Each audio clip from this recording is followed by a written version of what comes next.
Hi, welcome to the second part of our database lesson. In this part of the lesson, we're actually going to be learning how to, and we're actually going to create our own database.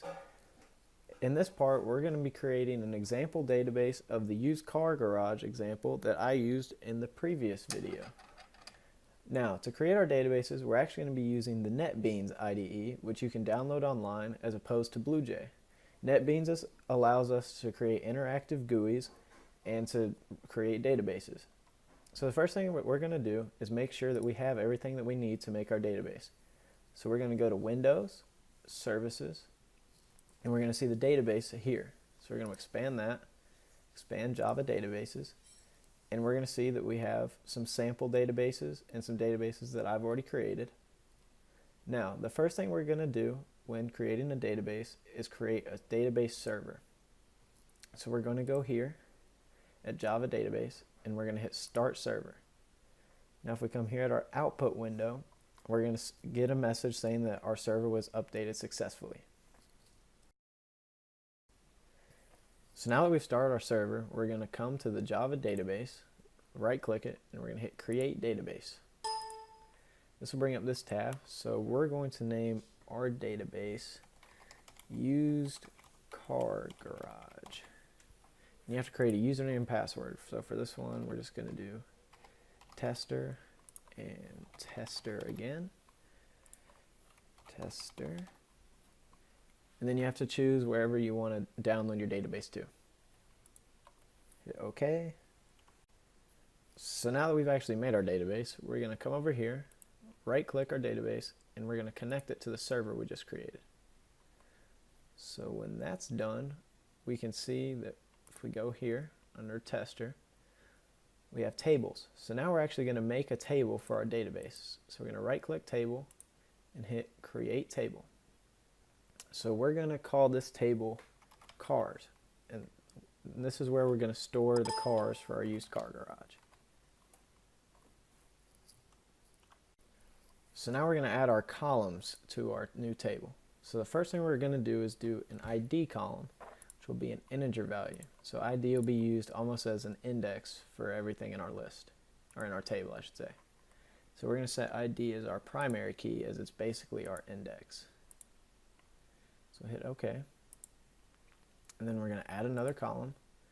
So for a car, we're going to need the make, model, year, and price of every car. So now we're going to do the car make, and we're going to set that to a varchar variable, which is a variable number of characters. So we do that instead of a string.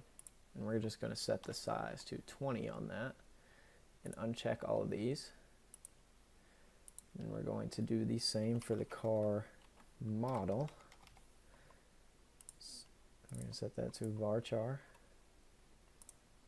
size 20, uncheck null.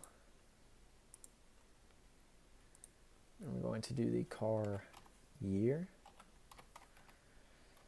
which is going to be an integer value.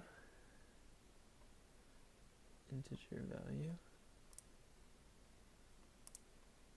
Select that. And then the car price, which is going to be a double value. So double null. So now that we made all of our columns, we're going to hit OK. And then if we expand tables, cars, we can see all the columns that we just made. And now we're going to be getting into making records for our database table. So now that we've made columns for our tables, we're going to make rows. So we're going to come over and right click on cars, press view data, and that'll come up right in here once it loads.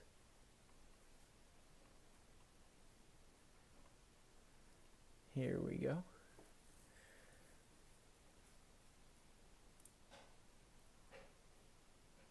There we go. Alright, so up here we have this SQL command, which is going to just call all of our columns and rows and allow us to make new rows. So here, to create our new rows, we're going to press this right here. I'm just going to bring this up, and So for our first one, for our first car, it'll of course have an ID of 1 because it's our first. So let's make a Ford Mustang. Let's make the year 1999, and we'll set the price at $20,213.13. So hit add row. So then 2. See, this almost looks like a spreadsheet. 2 Chevy Camaro. Let's do a 2014.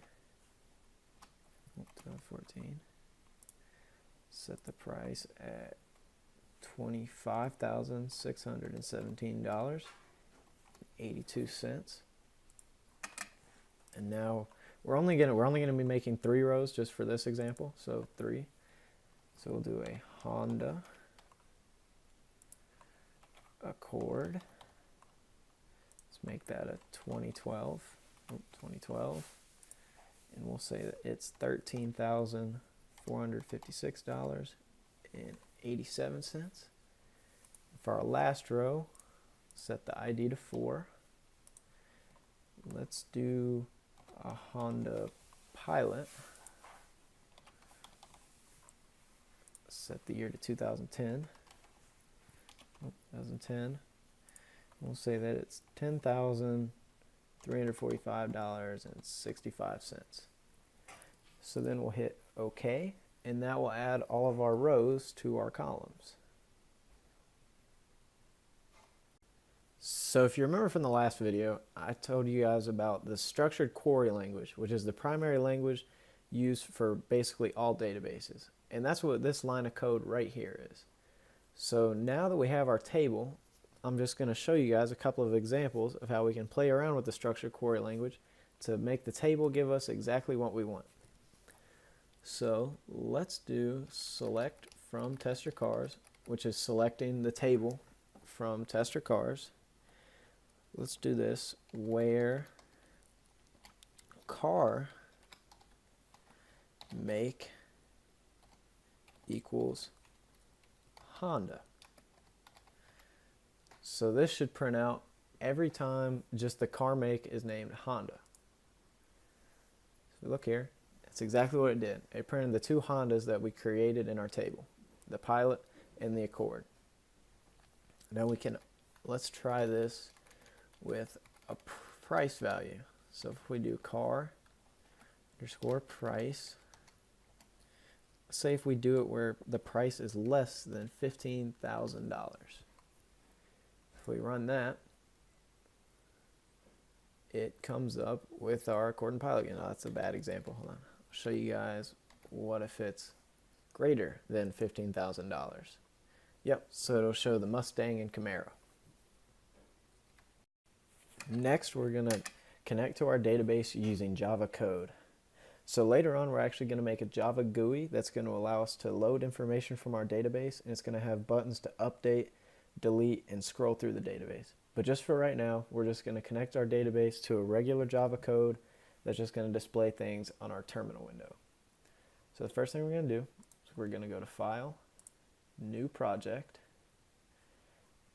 and we're going to do a Java application. Next, we're going to name this Database Terminal, as we're just having our database being displayed in our terminal. So then we're going to create our main class, and we're going to just call this Database Terminal DB Connect. Finish.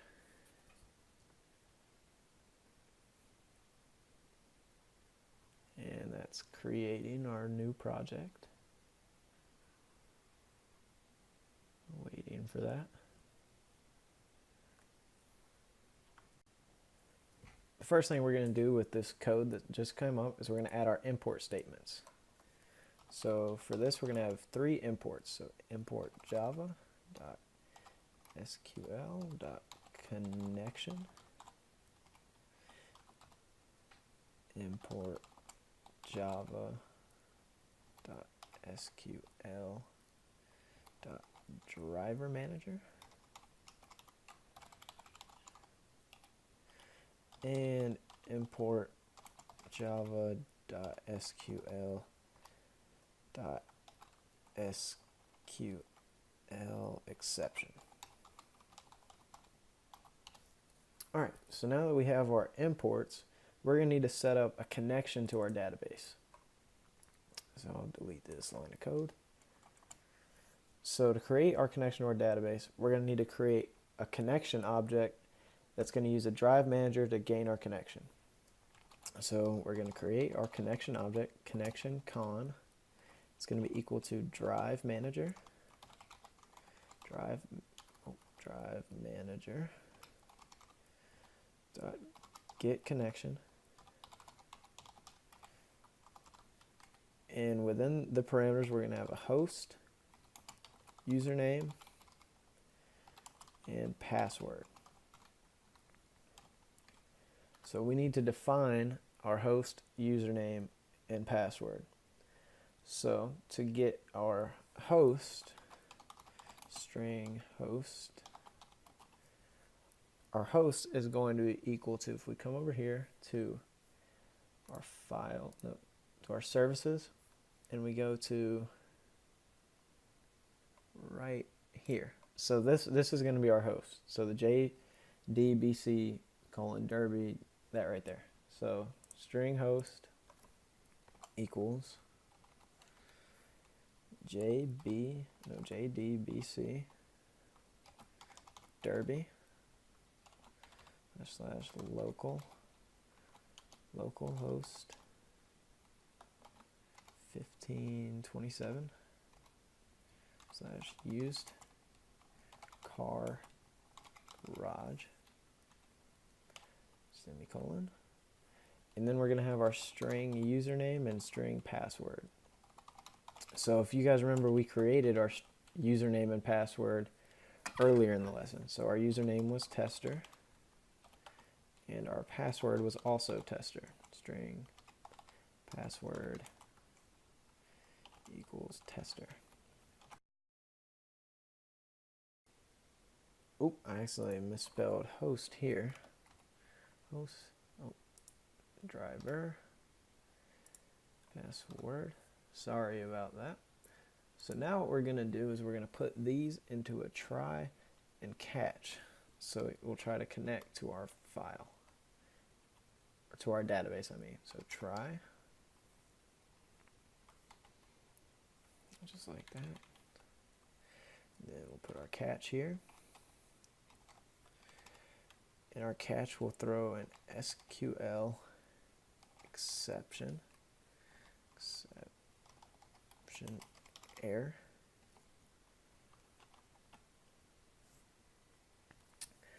And that will print out system.out.println error.get message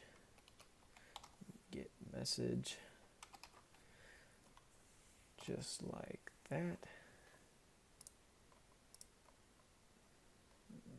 Missing another bracket here. There we go. So now we should be able to compile this, and it should be able to connect to our server. So we'll run that. And it said no suitable driver found. So what that error means is that we need to download a database jar file. So we're going to go to our database terminal, then we're going to go to our libraries. We're going to click add jar file. So we're going to add the Derby client.jar. If you can't find this in any of your Java files or any of your NetBeans files, then you will be able to download Derby client from Apache Derby. So search up Apache Derby on Google and you should be able to find this and download Derby client.jar. So if we add that to our library, then if we recompile it, it should run with no errors. Wow, there we go. The next thing we're going to do is access the table from our database. So to do this, we're going to need to execute an SQL statement, and then we're going to need to try to manipulate the rows and the columns that are returned to us. So the first thing we're going to need to do is we're going to need to add another import line. So we're going to need to import java.sql.statement, just like that. And then we're going to come down here and we're going to make a new statement. So statement stmt equals con dot create statement, just like that.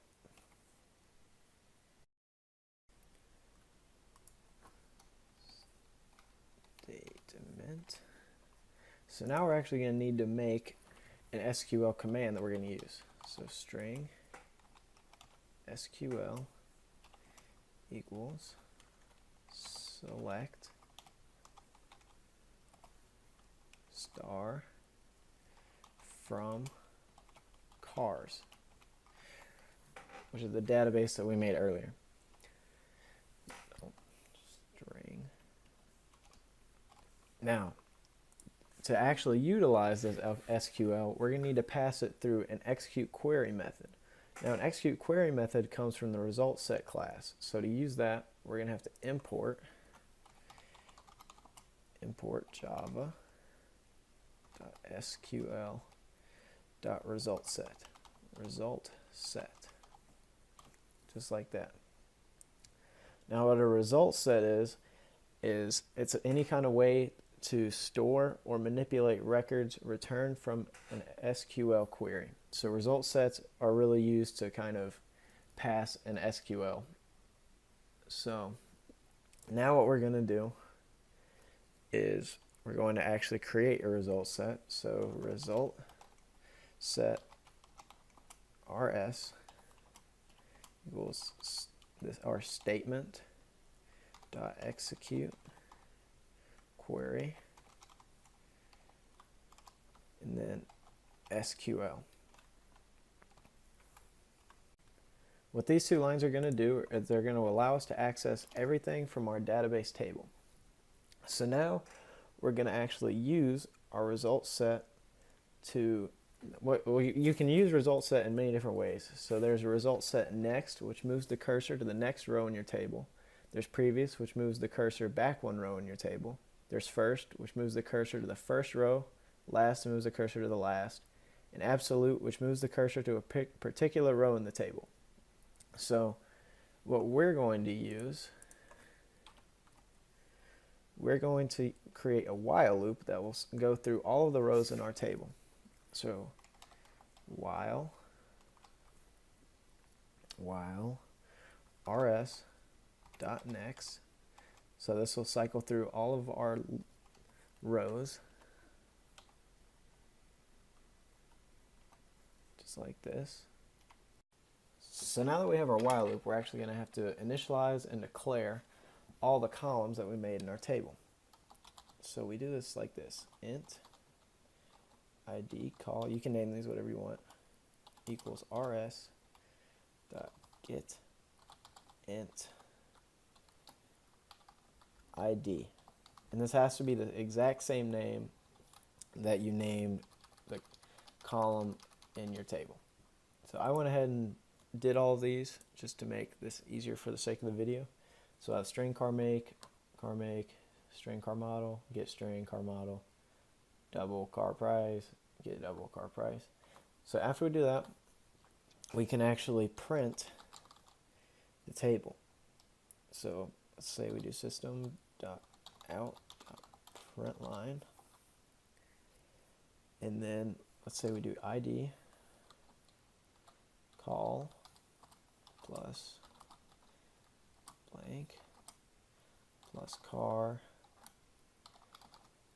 make plus blank plus car model. I'm not gonna do these two, but just so you get the general idea that you can print out the values in the table. So now if we run this, it should print out our table. Yep, Ford Mustang, Chevy Camaro, Honda Accord, and Honda Pilot, just like we thought it would. So now you should have a pretty basic idea on how we can use Java to connect to our databases, into our database tables, and display our database tables with Java. So in our next video, we're going to get more complicated, and we're actually going to make a Java GUI with interactive buttons that allow us to cycle through our database, to add information to our database, and to delete information from our database. So thank you for watching.